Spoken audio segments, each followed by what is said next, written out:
রাধে রাধে। আজকে রাধাষ্টমী নিয়ে ছোট্ট করে একটু তোমাদের সাথে কথা শেয়ার করব। রাধারানীর জন্মস্থান হচ্ছে বৃন্দাবনের রাভেল গ্রামে। উনি ছিলেন ভগবান শ্রীকৃষ্ণের প্রিয়তমা এবং পরমা প্রকৃতি হিসেবে পূজিত হন। রাভেল ধামে রাধারানীর আবির্ভাবে একটি মন্দিরও রয়েছে। রাধারানী কেবল একজন গোপী নন, তিনি স্বয়ং শ্রীকৃষ্ণ থেকে অভিন্ন এবং প্রেম, ভক্তি ও করুণার দেবী হিসেবে সম্মানিত। তো রাধারানী রাজা বৃষভানু এবং তার স্ত্রী কৃতিকা দেবীর কন্যা হিসেবে ব্রজদেশে জন্মগ্রহণ করেছিলেন।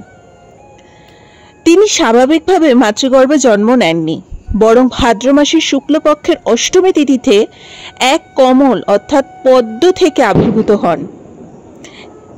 এর কারণ রাধারানী স্বয়ং শ্রীকৃষ্ণের আহ্লাদিনী শক্তি বা তারই একটি অংশ।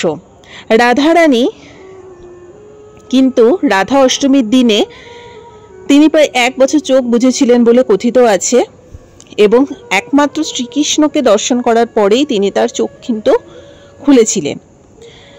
এবং রাধারানীর বিষয় যতই বলবো ততই কম বলা হয়, কারণ রাধারানী এতটাই দয়ালু যে রাধারানীকে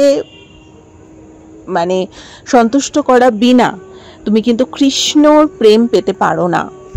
তো সবার প্রথম আহ্লাদিনী শক্তিকে আমাদের ভালোভাবে আদর যত্নে ওনার পুজো অর্চনা করতে হবে, তাহলেই কিন্তু আমরা খুব সহজেই শ্রীকৃষ্ণের কাছাকাছি যেতে পারবো।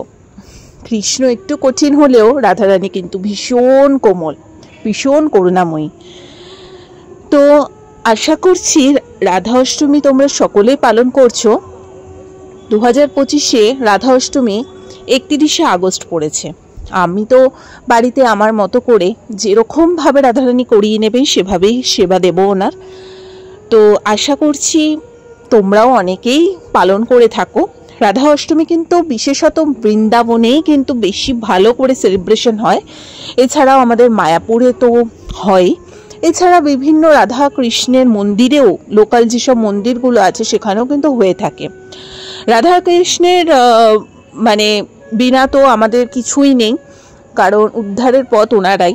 তো সবসময় নাম জপ করতে থাকো, এবং অবশ্যই রাধা অষ্টমীতে বেশি বেশি করে রাধারানীর 28টি নাম করতে থাকো, গীতাপাঠ করতে থাকো, রাধারানীর স্বপ্নে বিভোর থাকো।